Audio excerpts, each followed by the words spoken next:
All right, so to kind of summarize, this question here, first thing that we need to identify is a reversal bar, right? So we need a reversal bar.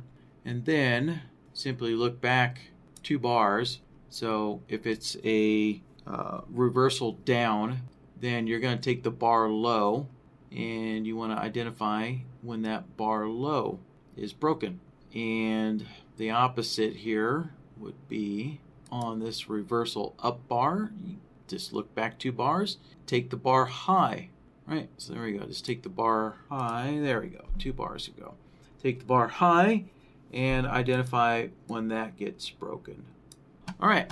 Pretty simple, pretty straightforward. All right, let's put this away and shrink this up. All right, the first thing we need to identify is, right, the bar, that bar reversal there. So to do that, I'm going to use this price inflection that I used from the first question, right? This inflection solver. So, right, so from the solver nodes, I'm going to existing nodes, right? Now I already have this solver already built, and all it is, it's just this indicator inflection solver, right? So I took an indicator inflection solver and I set it to look at the closing price of the bar and just renamed it, right? So I named it price inflection, right? So again, this is a inflection solver. So if I connect it in there, right, bingo, we have all of these reversal bars. Pretty straightforward there. So with that,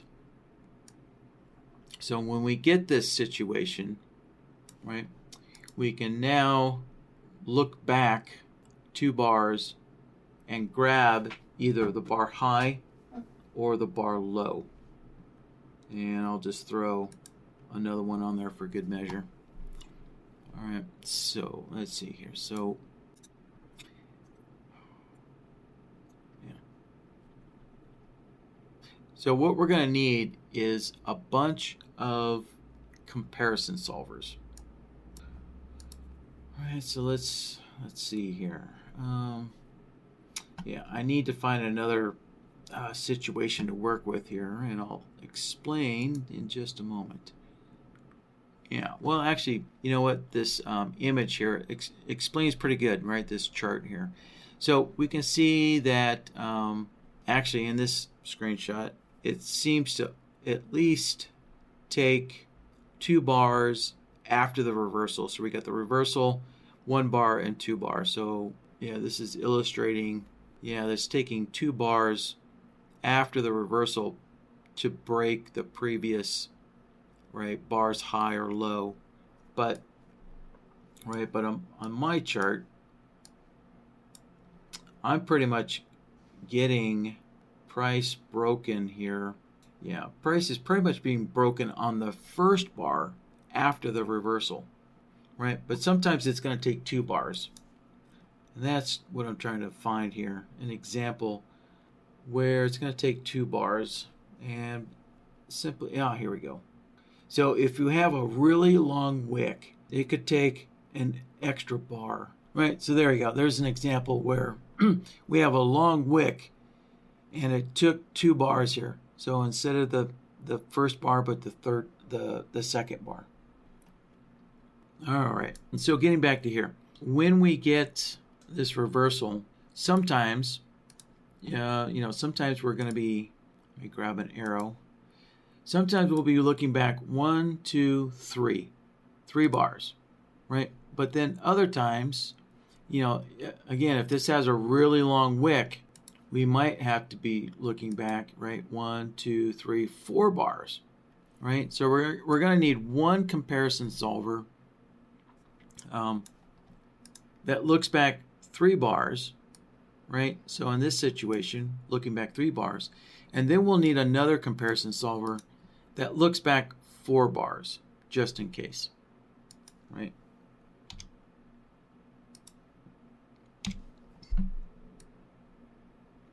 So, but first of all, what we need to do is we need to take this output from our price inflection and shift it forward onto the next bar here.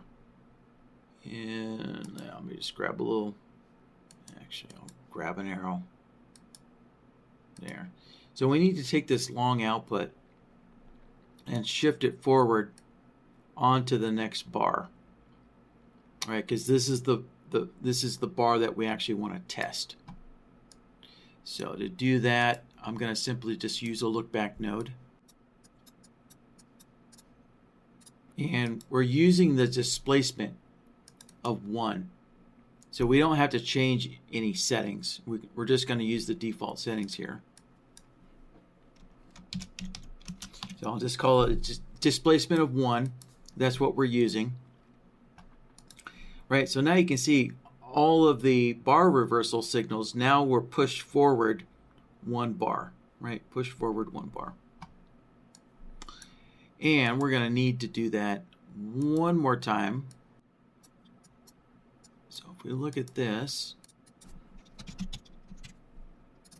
and so on this look back node, I'm going to change the displacement to 2, right? And so now we can see, right, these reversal bar signals are now, pushed onto right, the second bar afterwards. Right. All right. So getting back to our comparison solver. Right. So first, we're going to test the first bar after the reversal bar. Right? Test it. So we need to compare the closing price to this previous bar's high price and see if it's broken there. So for this comparison solver, we're comparing the close to either the high or the low. And in this case, it's going to be 1, 2, 3 bars back. Yeah, 3 bars back.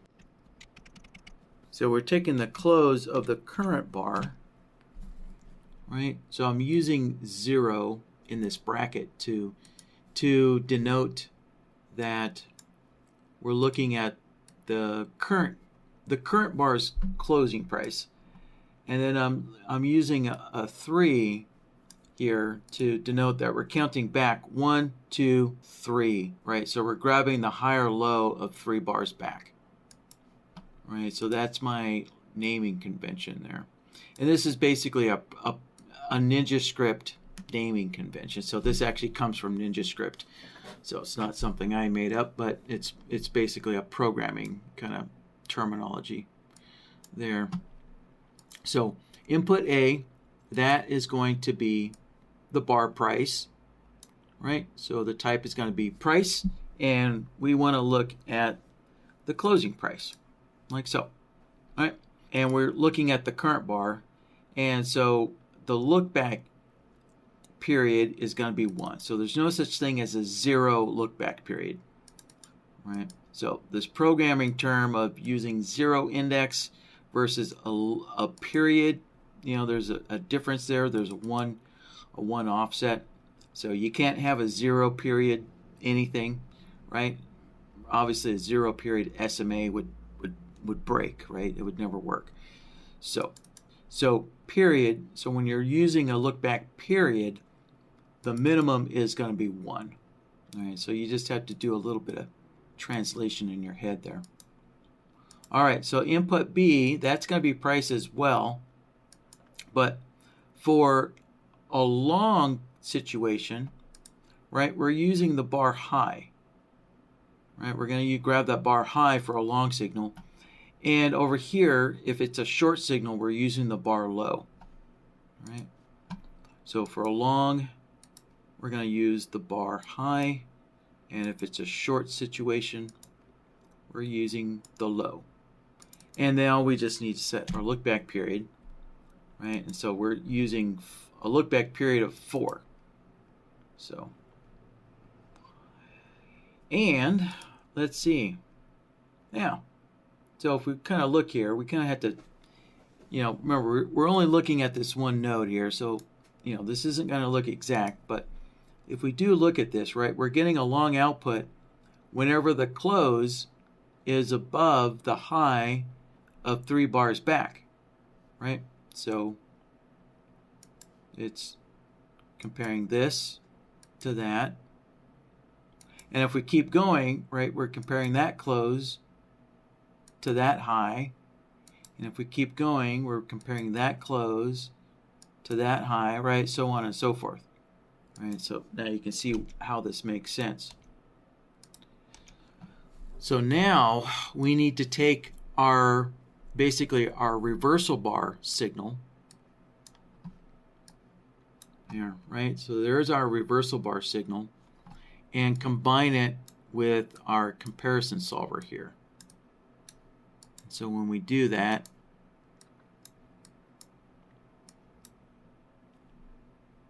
there. So that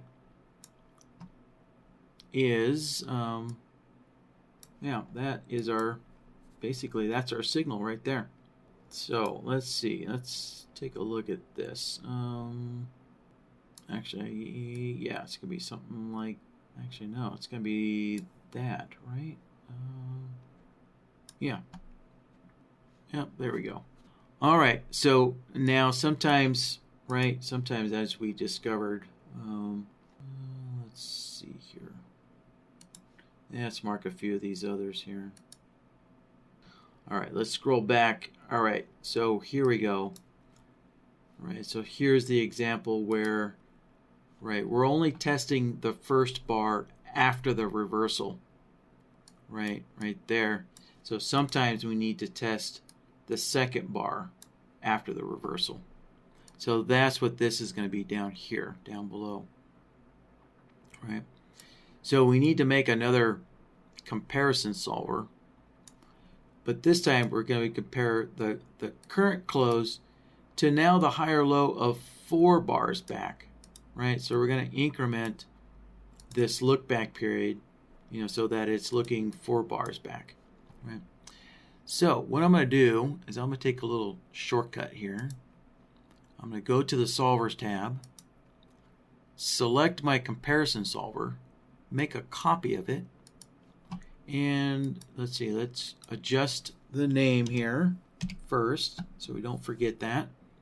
And then I can go and adjust the look back period. All right, so now because we're looking back 1 extra bar, right? So we're looking back from this bar 1 extra bar further back, like so, right? So all we needed to do was simply, you know, add 1 to the look back period, increment that. So, right, there's our new solver. So now I can go back to the logic board, go to my solver nodes, go to existing nodes, and there is that new solver I just made. Put that down there, grab an AND node, and there we go. So bingo, there's our signal there. Now let's scroll back here, and if we look at all of these, right, yeah, there we go. If we look at these, right, obviously we had a signal there, and then obviously if we look at the next bar, you know, obviously that bar is going to have closed below, right, the previous, you know, that previous bar's low, or above the previous bar's high, right? So again,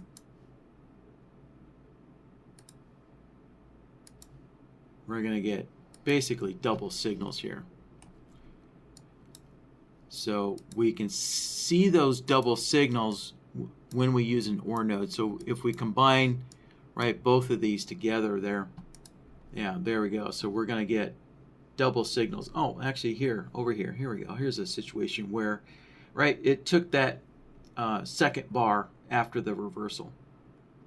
But a lot of times, right, we might get these double signals. So if we want to clean that up, that's pretty easy to do. We can use a signal blocker to clean that up if we want.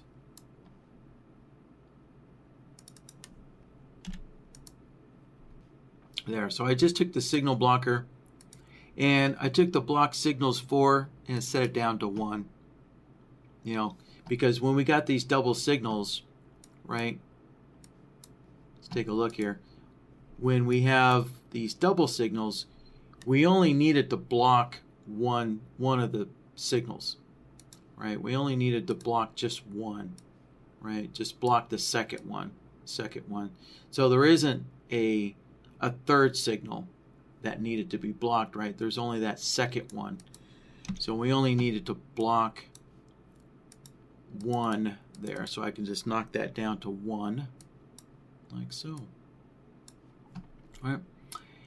And we're not using any of the resets. This is nothing fancy here, so I can just turn all those resets off there. So.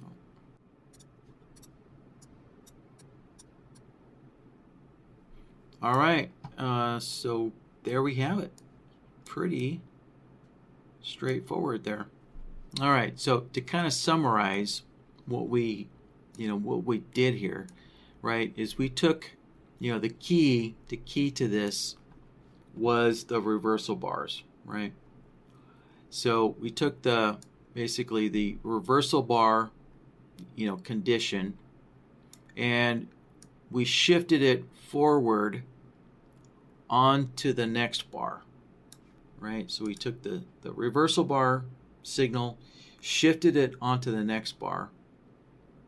And so since we know, how many bars after the reversal, we know exactly how many bars to look back to get, right, to get that low price, right? Or how many bars to look back to get that high price and compare the close to that high price, right? So that's for the first bar after the reversal, right? So with this comparison solver, and our shifted reversal bar signal, right? That is our test, right? That is the logic we're looking for. And then the next thing is, well, what happens, if we have a really long wick? So for example, over here, right? What happens if we have this really long wick and it takes an extra bar, to break below that low? Well, that's what this is. We took the reversal bar signal, and then we shifted it forward 2 bars.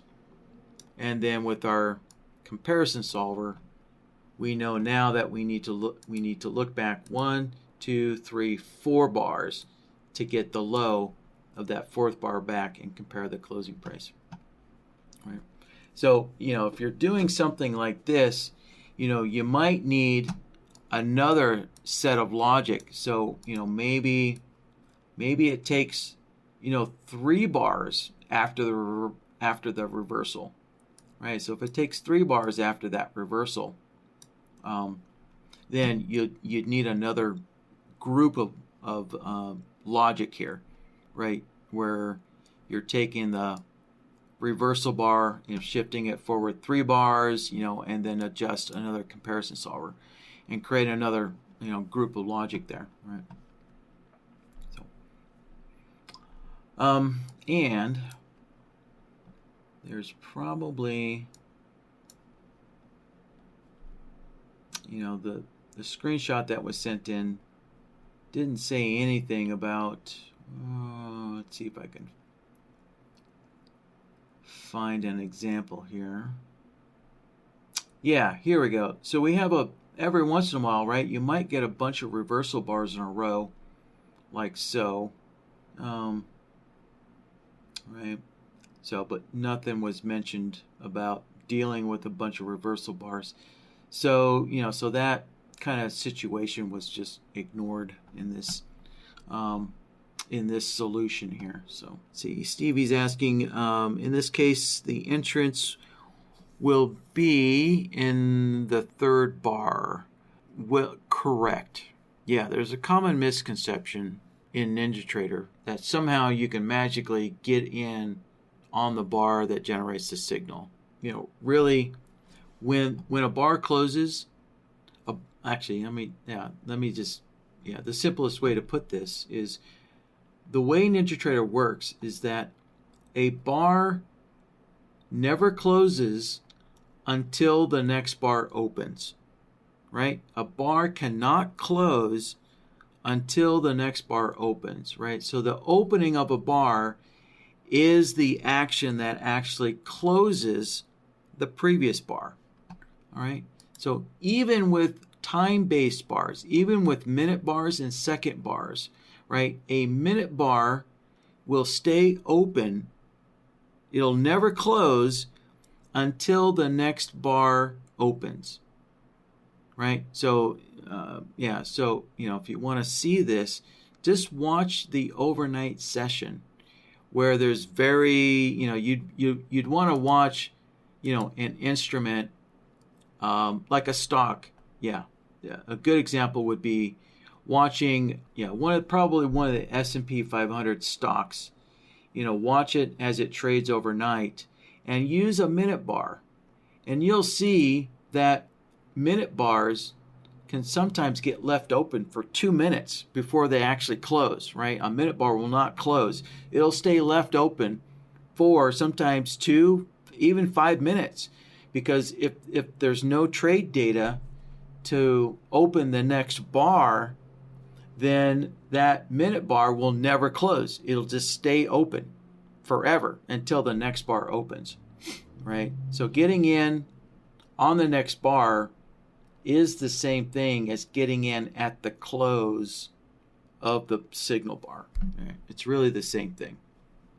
So, but yeah, the way, the question that was, this question that was sent to me, never said whether it was real time or on bar close. So, I always assume everything is on bar close. That's the way most traders want things, is to wait for the bar to close and confirm the setup.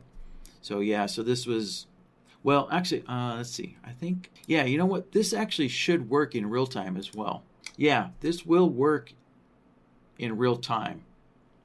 So in other words, if we take the BloodHound indicator and change the calculate mode, to on price change, this logic will work in real time as well.